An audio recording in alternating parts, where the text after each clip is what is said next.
So, another episode of fettling the Mini on the driveway, hopefully getting it ready to give it a good run on the road, have a good test drive.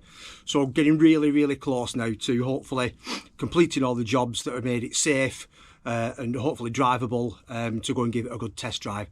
So when I was assessing the Mini, doing the rear brakes, I did notice that the driver's side, the offside rear wheel bearing, when I spun the wheel, was really grumbly and rough. So what I don't want to do is to take it out on a test drive and then have a wheel bearing failure somewhere on the road. So given that the car, largely original, been stood up for 21 years, you know, if that's just been resting on that wheel bearing, you know, for all that length of time, it's no wonder it's grumbling now that I'm starting to get things moving again. So I'm going to swap out the rear wheel bearing. Even though it's only grumbling on the one side, the other side seems fine. Given the age of the car, given the originality, it just makes sense to, while the car's up on axle stands, to swap out both rear wheel bearings. I'll video one side, and then obviously I'll just do the same on the other side. So right, let's get cracking. Right, so first job, let's get the rear on axle stands.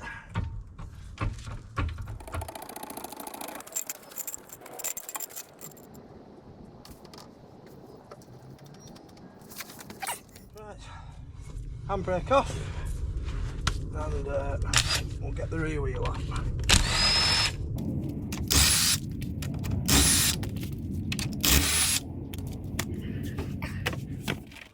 So to access the rear wheel hub, I'm going to have to take off the brake drum. Hopefully, you know, I've just done all the brakes, so this should be nice and easy to disassemble. So let's get the brake drum off.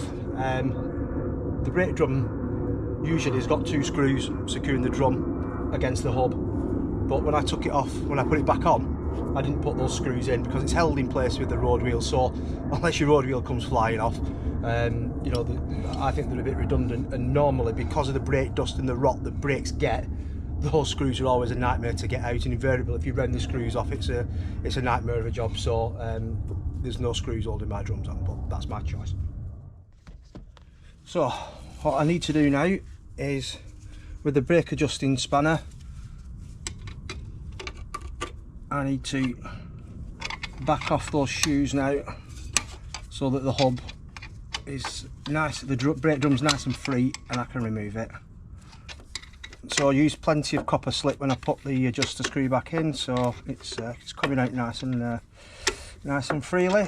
If you're doing this job on an older Mini, then you may well have a fight with this back brake adjuster because it's notorious for seizing. And there we go, the drum's coming off nice and easy. And there we have one wheel hub containing the wheel bearings inside. Okay, so what did I hear when I inspected it? So I'll kind of bring you closer and just see if, I'm not sure whether the camera will pick this sound up, but this is what the bearing sounds like.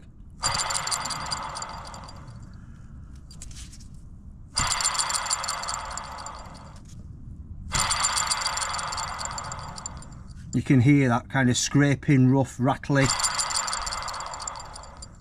which says that that bearing is past its sell-by date. So let's get the hub off. Given the condition of this dust cover as well, normally there's hammer rash all the way around that where it's been taken off previously, but that looks pristine. So either that tells me, I think either it's the original bearing, because I don't think that's been off before, or if it's not the original bearing, then whoever's possibly been in here before has put a brand new dust cover back on. But I'll try and take that off with a little bit of care, because I'll be reusing as many parts as I can. This isn't a restoration, this is a renovation and just getting the car back on the road. Right, so I'm going to try and tap out this dust cover, taking care not to smash it to pieces because it is a dust cover and needs to seal that hub from any moisture or dust and grit. So what I'm going to do is just kind of come in from this angle, because that seems to be the best angle that you can get a hammer at, and then just kind of broad flat blade screwdriver, just keep tapping it round. Again, because I'm hitting it only on one side, just keep turning it 90 degrees each time and just slowly tap it away at it.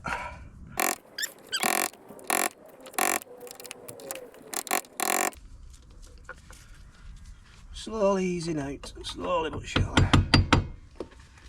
Right, and now that lip has moved forward a bit, I'm hoping I can now just get a little pry bar and off we come. Okay, and there we can see now castle nut and a split pin that's holding the rear hub in place. Okay, so let's straighten out that split pin.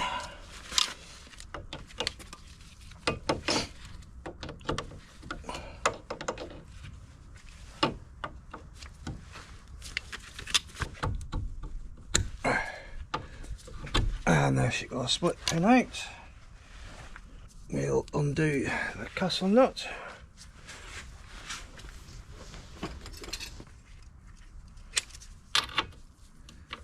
.15/16.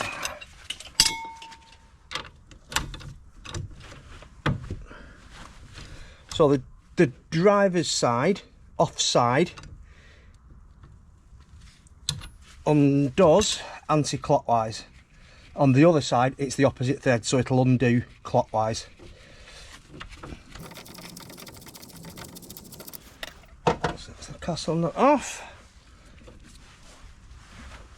And then remove a large washer.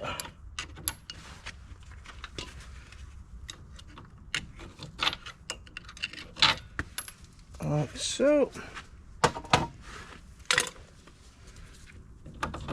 And remove the bearing.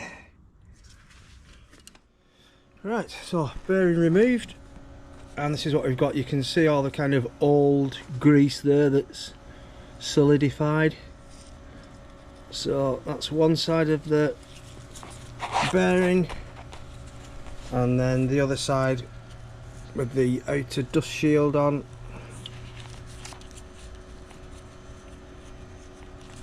To be fair, actually, now the bearing's off, doesn't feel as gritty or as graunchy as it sounds, but off it's coming. Right, okay, so let's get those bearings out of this hub. Right, so I've got the bearing on the bench. First job is to get the old bearings out. So first off, we'll remove the seal with a little lever, like so. And again, just look at the old grease in there. It's really kind of solidified and it's full of grit as well, so yep, nasty. So you can see how grotty these are. These not only the inner races, but the actual taper bearing bit, even that doesn't kind of want to come out because it's just compacted in there. So just going to use small drift, and if you look down in there you can see the back of the first taper and then the other one. So I'm just going to put the drift in there now and just tap that bearing out.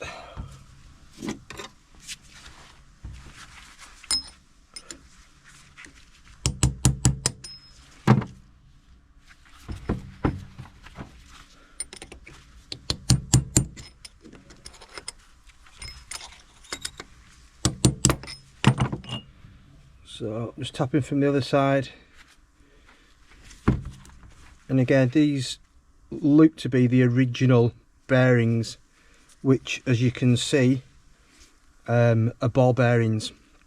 The replacement bearings are roller, which give a far longer life than the ball bearings, and that was a Rover upgrade. So I'm taking out these original ones, which are ball bearings, and I'll be replacing them with roller bearings. But they have lasted, if they are original. And I don't know whether they are or not. I'm just trying to see if I can see any markings on them. So I'm not sure whether they're original or not, but certainly they are the older style with the ball bearings, so they're coming out. So that's one side, and now you can see the taper roller bearing of the other race. So just tap that out comes the other one, and again just can see the rock solid congealed grease in there.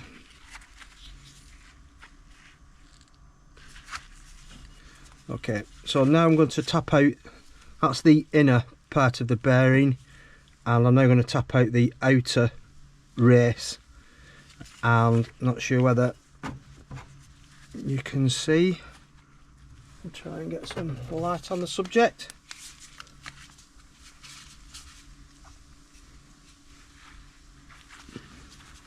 A little bit tricky to see,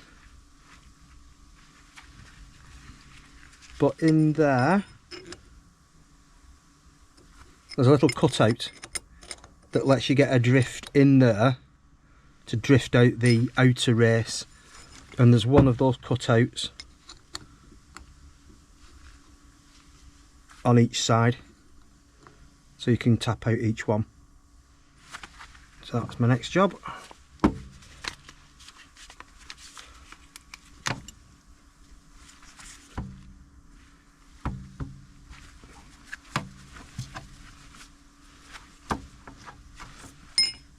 So again, you've got to knock it out little bit each side, alternating side by side.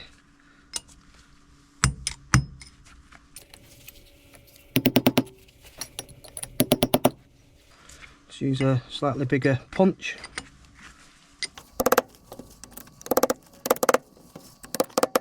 Again, just side by side, tapping it out evenly.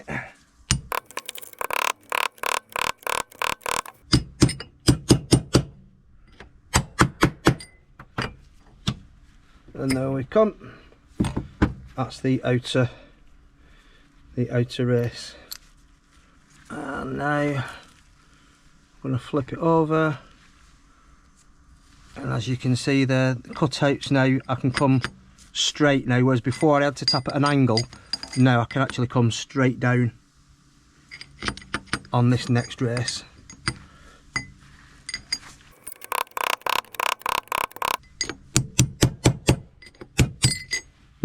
And out comes the second.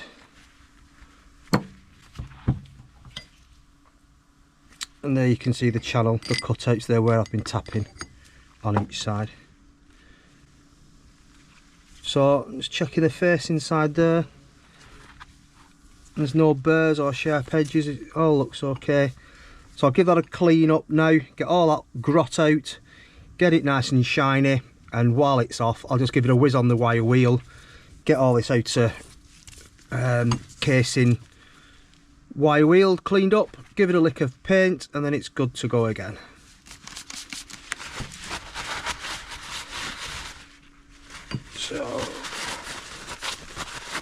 So using a good old brake cleaner, we'll get all the muck out of this.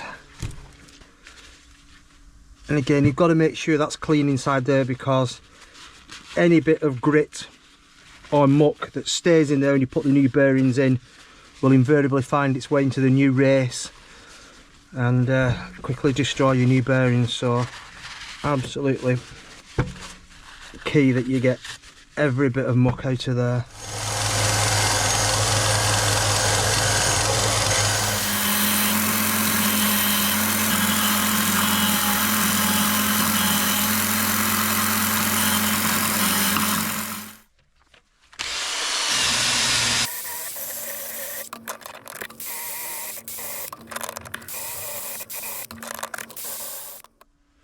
Right, so these are the old bearings that have come out. So I think these are the original spec round ball bearings, and we're going to replace with this kit.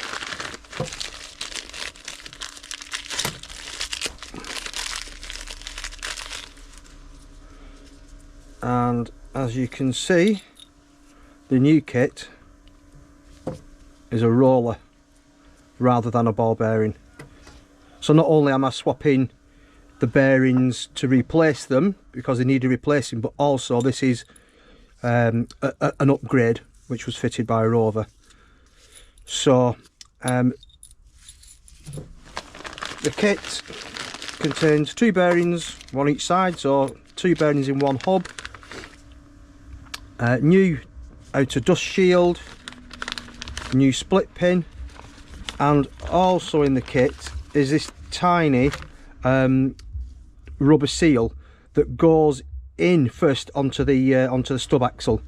So I'll go back to the car and remove the original one of this, and then you can see what this is talking about. So before the hub goes back on, if that's a spindle, that goes on first and then the hub. So I've not removed the old one of those yet, that's still on the car, but you can see straight away these are a superior bearing.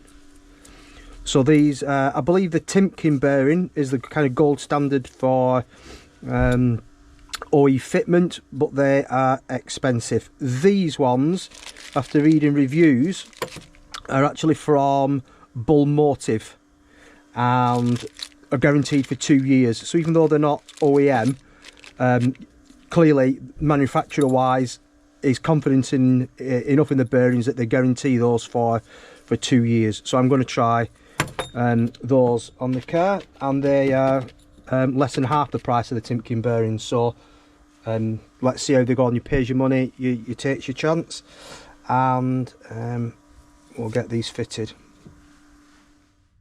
So the little rubber seal that I just showed, if you see, that's where it goes.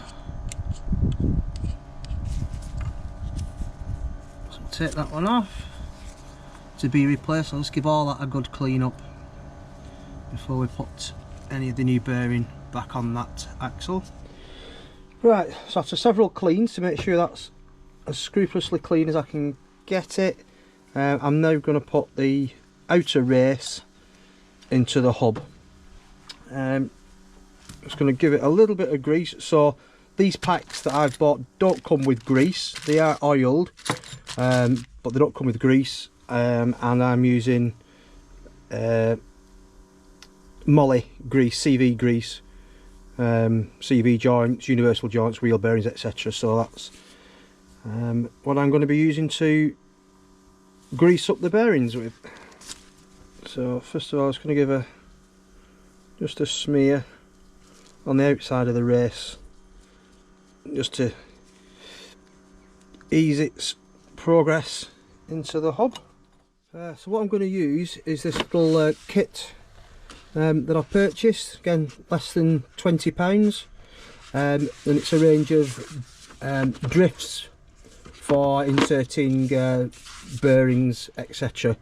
So this is the nearest one that I've got.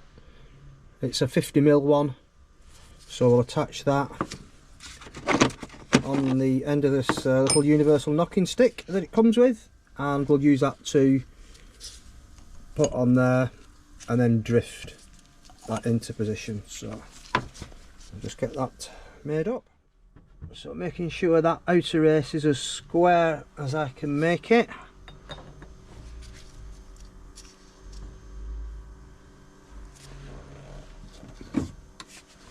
Position that nice and straight and flat, and then just tap that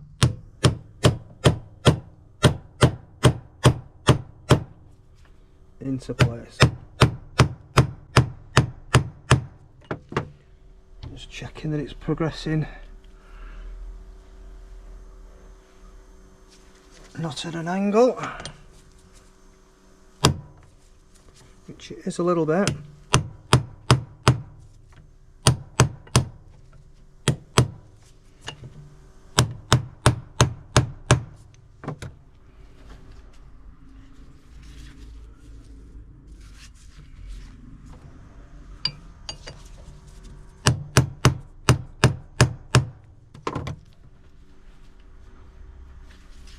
difficult to get that to go down perfectly straight. It is just high on one side. So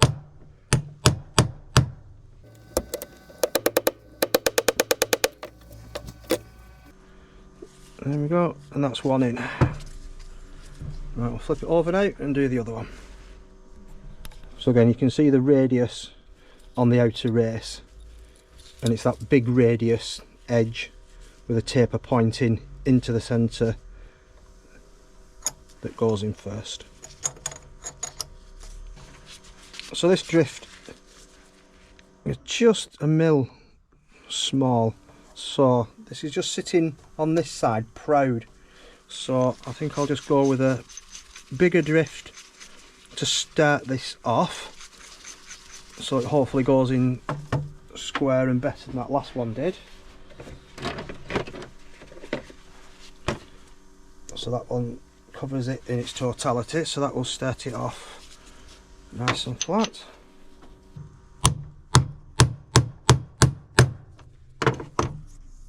So that's starting off square now, square as it can.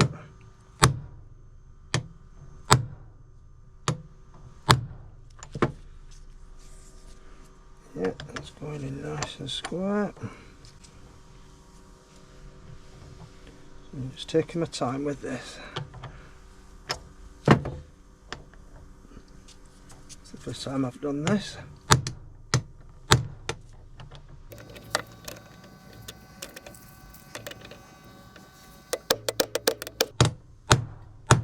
Right, you can hear the sound of that, you can hear that bottoming out now. The sound has changed, so you can definitely hear a tone change there. Okay, so now I need to pack the bearings with the grease.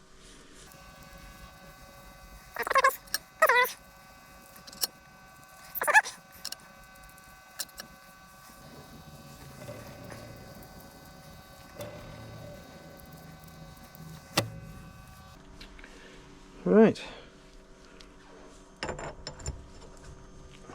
that's one. I'll pack the next one. Right, so we've got the bearing and the race packed up with grease and in. We're now going to fit the new seal.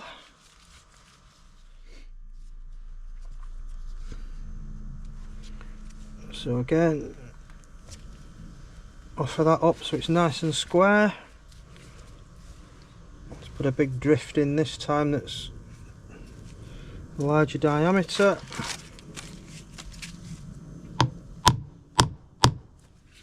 That's not going in square.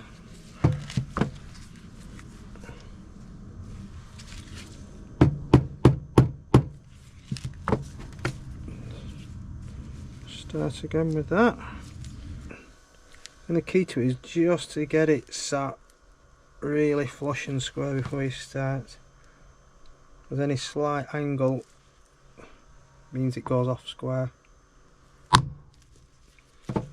Nope.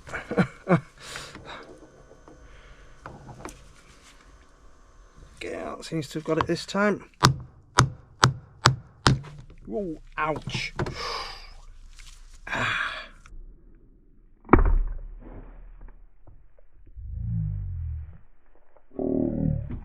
Yep, you need to be careful.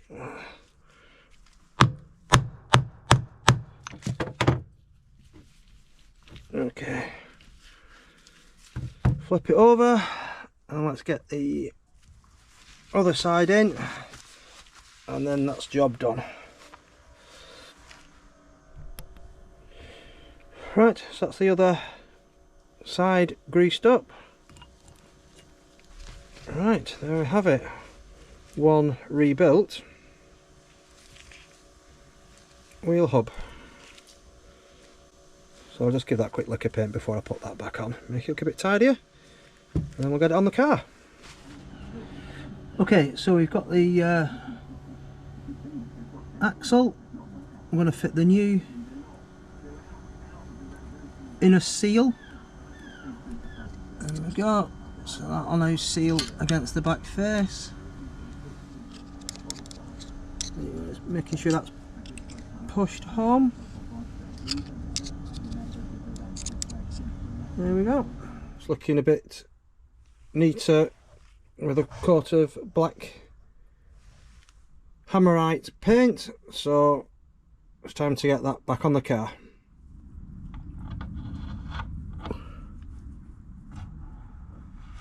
Replace the hub. We'll then replace the washer, the castle nuts, and we'll get that torqued up now to the required torque. Okay, so washer on, castle nuts on, and we torque up to 203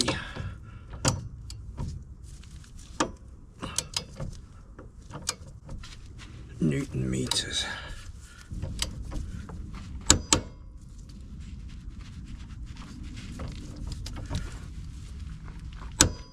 There we go. And we've got lucky that it's torqued up with the hole visible to put the split pin through, so that's a relief. Tap the split pin through.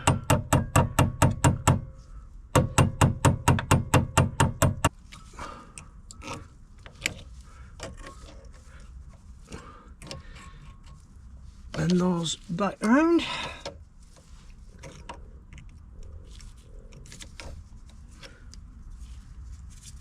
We'll replace the dust shield.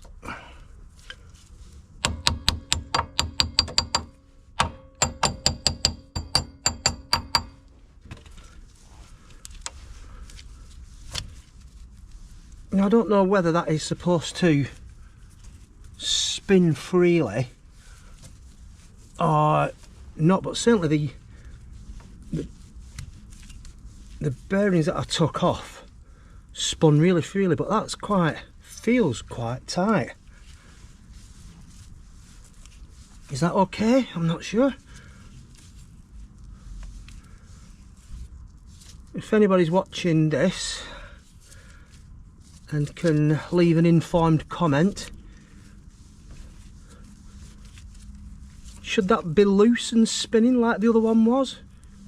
It's turning freely, but it still takes a hand pressure to turn.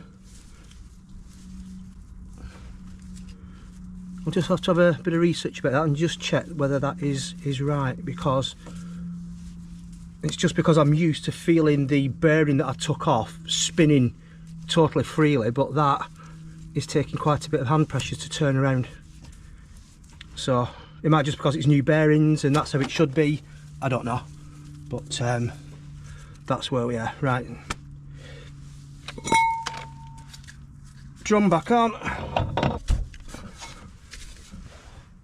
and we'll adjust the brakes back. I've done already demonstrated about readjusting the brakes back, and get the road wheel on and job's done. Right, so that job went reasonably smoothly into plan. No major issues apart from smacking myself in the finger. Long time since I've had a bit of hammer rash. So where are we now? So that bearing is on. It's torqued up to 203 Newton meters, which is what the Haynes manual says the taper roller bearings, which is what they are now, should be. So different torque settings for the round ball bearing or the taper bearing. But I'll just have to drive it and see, because certainly the bearing that the hub that I took off, you know, I could just give that a flick with my finger and it would spin round, you know, quite freely on its own. Whereas that needs a bit of you know, of pressure to turn. I don't know whether that's right or whether, you know, those bearings are not right or not. So if anybody that's watching this has got some, you know, knowledge about that, if you could drop me a comment, please, before I go and take it for a test drive, if those bearings are not, you know, it should not be like that.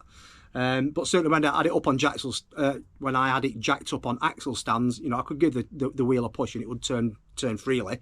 So it's not dragging to that extent, but it just had a little bit more pressure than I thought it should have, or expected it to. But that might be just my ignorance. So I'll crack on and do the other side. I'm not going to film the other side, so obviously that's exactly the same. And that's another job ticked off the list.